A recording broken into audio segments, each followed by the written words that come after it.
Hello everyone and welcome back to Let's Play Crash Bandicoot 3 Warped. In the last part, we took care of more or less the rest of Tier 6, and even started off getting some of the completion we still have left to go before the final boss. With that said, now we need to revisit, I believe this is Road Crash? If it's not that, it's Whole Hog, the second one, because eventually in the level, there's this alien sign. If you crash into it, we are now warped into one of the two completely secret levels in the game. In particular, we are now in, I believe this is called Hot Coco? The final jet ski level. And easily my least favorite level in the game that's not Area 51. Because while it's not a darkness level, it's a jet ski level with no pathway. You might notice we don't have the arrow at the top of the screen like we have the other jet ski levels. And there's a reason for that. It's a free roam level based around that island in the distance with just 70 boxes located without it. Your only goal here is to find where the nitro detonator is and then get to the exit, technically speaking. With that said, there is a path you can follow for this level. I think there's like 2 or 3 known relatively safe ones for like the gold relic. But it's easily my least favorite level in the game that's not the aforementioned Area 51, just because I don't think free roam works well for the jet ski mechanics. Here's the thing, like, we've had relatively free roam crash levels before. Like, I think one of the racing games had that for its hub worlds. Twin Sanity, rather, had a little bit of that, sort of. But for the jet ski levels, I do not think it works at all. With that said, you also need to be careful because there are checkpoint crates located throughout the entire level, but make sure you grab enough crates between them, because otherwise you're just wasting your checkpoints. And it's also very easy to lose where you're going in here. In fact, I think I do even later on. And because of that, don't be surprised if you find yourself at like 67 or 68 out of 70 and having to wander for minutes on end until you eventually find what you're looking for. With that said, if you want to get the gold relic here for the final collectible, so to speak, you need to complete this level in a minute 20.7. Holy shit, though. 30 seconds in the Japanese and PAL version? What the hell? Is that insane? No, it's not insane. But what? I guess they just found a better route? Although, theoretically speaking, an interesting thing about this particular level, it is very possible to complete this level in less than 2 seconds. Because of the waves I've actually complained about before. If you use the waves just right, you can clip over some of the nitro crates that are near the exit and just be done.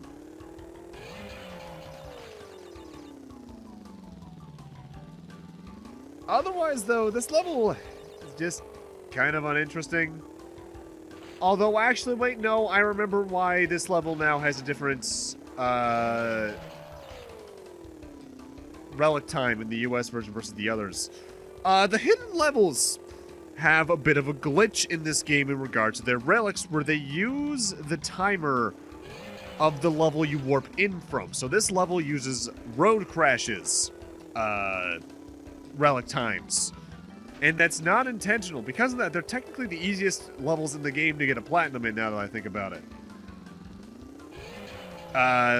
With that said, that also applies to the second secret level that we'll be seeing in a little bit, which I think is the easier of the two to get a platinum in all the same, just because it's ultimately the shorter level. Honestly, I wouldn't be surprised looking back if my main reason I just do not like the jet ski stages is because of just the tedium of this level for me. I've spent longer here than I'd like to admit over my playthroughs. I think my longest particular visit to this level was well over 20 minutes, because for some reason I just couldn't find where one box was. It's not... I've said it already. It's not good. And I feel like the safest way to take this level out, the older I get, is to do a brush of around the inner island, then around the outer wall, and then kind of comb between the two for anything you may have missed. But even then, honestly, it's easy to miss things just because, and this is a point where I think, at least I remember the remake being a bit easier than this one. The draw distance does not help you here. In the other levels, it was programmed around because of the more linear pathways. But since this level is so open, you can't see anything that's farther than like 20 feet ahead of you outside of necessary geometry like those smaller islands. And even then, they pop in a bit. And that pop-in's probably the biggest criminal in this situation now that I think about it. And here's where I get lost, because I do not know where these last 3 particular crates are. I'm speeding this up just so you don't have to deal with what I did. And plus, if you're following this as a guide, you probably missed these 3 too, so better safe than sorry. Here they are. Relatively close to the entrance, too. Alright, we got the nitro crate detonated. We got all the crates. We can leave. And move on to the more interesting hidden level in the game, level 32. Now, reaching this one is a relatively similar process. We need to enter another level and then look for a hidden warp within. But instead of just being an out-of-place alien sign, this level's hidden a bit more dickishly. We need to head into Dynamite to do this. Also, I should note, in order to get each of these 2 hidden stages relics, you do need to actively enter the level again, and I don't think there's a way to do that outside of using the level that we entered it from. I want to say the Insane Trilogy may have added a platform for it elsewhere in the level, but I honestly can't remember. Either way, to reach the second hidden level in Dynamite, we need to go to the yellow gem pathway, and in particular head to the section where we're being chased by the Triceratops. From here, make sure you don't have an Uka-Uka, and then get killed by the second pterodactyl. It then drags us into the second hidden level, Eggipus Rex. With that said, you cannot get hit by that pterodactyl while you have an Uka-Uka, otherwise you're not entering the level. That was fixed in the Insane Trilogy version, thankfully.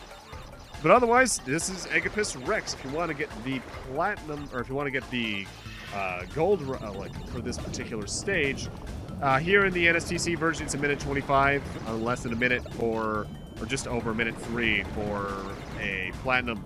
But if you want the actual times for that, it's like 50 seconds, I think. 52 seconds-ish in the remaster. I like this level just because it's the only other time we get to control our little Yoshi buddy. And it controls well. And this is honestly probably the most aptly titled bonus level in the game, because there's a lot of extra lives here, a lot of Wumpa Fruit. If you want to grind for max lives for whatever reason, this is, without a doubt, the best place to do it. But otherwise, it's relatively straightforward.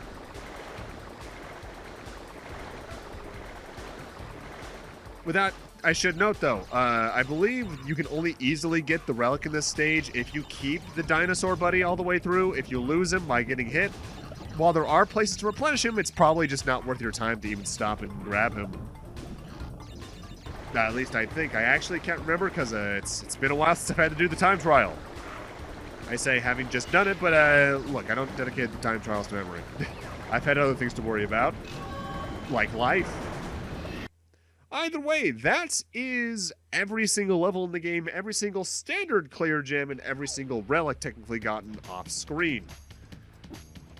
If you've done everything I have at this point, including the stuff I did off screen, which is like getting all the gold relics, every gem we've shown off thus far, you're probably sitting around 99%.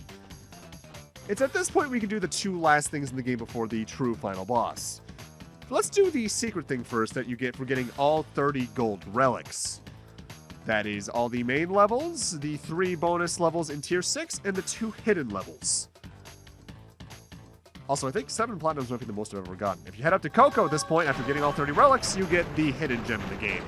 That would normally boost you up to 105%, but I'm doing things out of order because I think it's just the most fitting to end with Bug Light's second gem.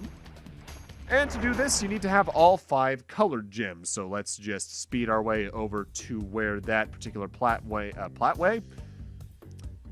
platform. Choose one or the other. Don't mix the two. You sound like some weird metallurgy company that's taking over a fantasy world. Fantasy sci-fi, actually. It sounds like something you'd see out of Final Fantasy 13 trilogy. Either way, welcome to the color gem pathways. Each one of these is a brief little run against the hazards from the other Egypt stages. With that said, they're all relatively short, and if you die in one, it's not much of a worry because they're so short. With that said, like I mentioned during the main playthrough of Bug Light, there was originally meant to be a checkpoint in this section of the stage, namely during the yellow gem portion of it all. But they removed that from the final game because they realized if you got that checkpoint, because it was an iron crate checkpoint, so 1 count towards the box total, you would be stuck here. There would be no way for you to backtrack.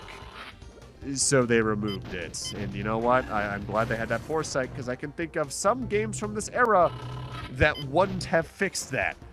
Hell, I can think of certain horror games, even the ones that don't have like limited saves, that had very similar problems. Naughty Dog were good level designers, even with all the problems they had with certain structural things in this era. And honestly, I still think Naughty Dog does good level design. It's just at the same time, I think they've gotten too far, at least in the modern Uncharted and Last of Us stuff, with the look for this one obscure thing in the environment to set a story flag.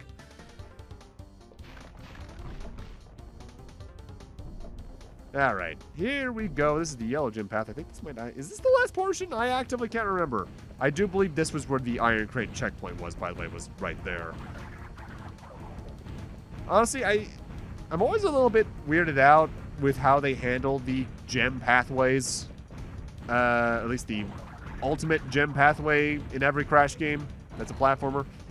I feel like they very well could have just done a thing where they use almost every hazard throughout the game, but they usually just do it for every hazard in that level set.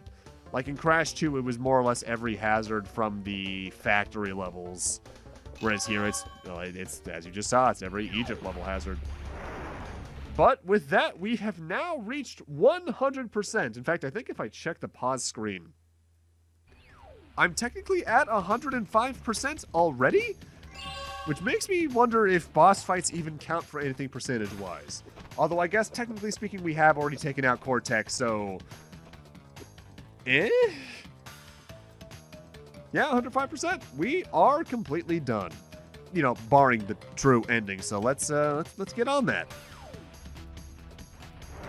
Cortex, it's time for you to die. I'm sorry. Yes, it is true. The Bandicoot has brought all of the crystals and all of the gems to me. Ultimate power is mine. The world as we know it is about to end. Now, I only just realized it, but the sudden shift in Uka-Uka's eyes from red to yellow is instantaneous there. Holy shit. Either way, the final boss against Cortex is completely unchanged from when we did it the first time. There's no extra phases added on, there's no extra mechanics. It's just the same boss fight, need to fight it again to get the true ending. Plain and simple. I would speed it up, but since it's a boss fight, I'll just jump cut past any of my deaths, because it's otherwise the exact same fight. I don't even think they increased the speed of any of the attacks, which I've seen other games do at this point. And honestly, kind of underwhelming, which I guess is kind of a trend for Crash final bosses now that I think about it. Because the Crash 2 final boss, if you got 100%, is nothing really. It's just chasing him down that hallway. Crash 3 is this. Crash 1, for all of its shortcomings, had the best final boss out of the original trilogy. And I'm trying to remember, I think Wrath of Cortex's final boss is pretty disappointing too. Insanity, Twin Sanity, why do I keep calling it Insanity? Twin Sanities was pretty disappointing. Maybe Crash just has bad final bosses in general. Outside of maybe the racing games, but even then, I don't like the racing games too much. I don't like how they handle In racing games, you either like how Mario Kart handles or how Crash handles. There's no in between. And that's it. That's game. As soon as the ending decides to trigger. There we go.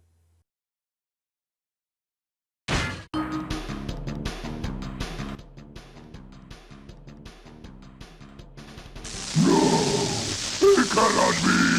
Not a prisoner of time again! Ah!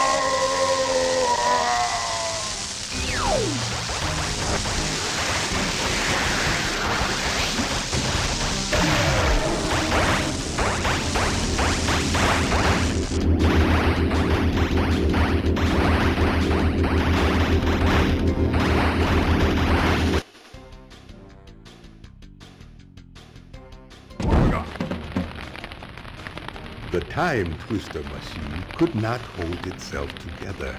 We were lucky to escape.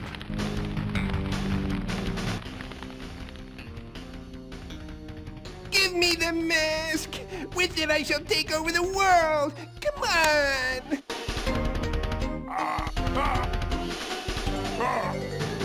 It is difficult to say what has happened to our enemies, but I doubt we will see them for a long time. Well, if by a long time you mean like, what, 2-3 years, I think? Actually, when was Wrath of Cortex released? 2001. Crash 3 was, I think, 99. 98. Okay, so 3 years. Okay. Either way, that's Crash 3. That's alright. I like some of its mechanics more than Crash 2, but I feel Crash 2 is a more tight experience because it doesn't have a bunch of needless filler in the last third. Because I just do not like the time trial modes. I know for some people they like it because they get to memorize the levels and get all the movement down, but I just don't like it myself. I only like 2 of the power-ups. 3 maybe if you count the Crash Dash.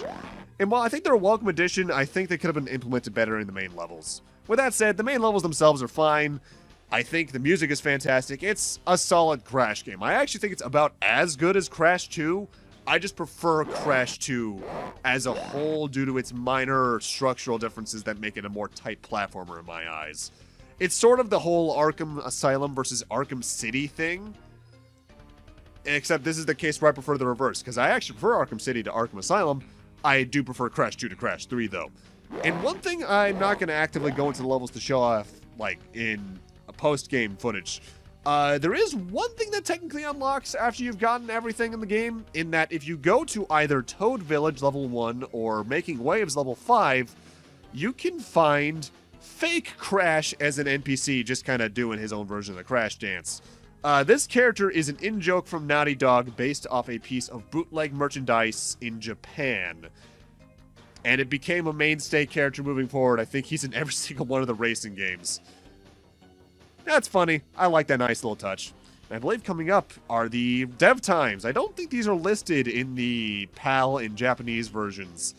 But these are faster than the platinum times for the platinum relics. If you can get these times, you probably have that relic. I think I've managed to beat one of these, or at least match it once. But otherwise, I don't got time for that. I am no speedrunner. I'll only speedrun a game with a platinum trophy I really like, or really want, requires it. And that's happened 2 or 3 times total, maybe?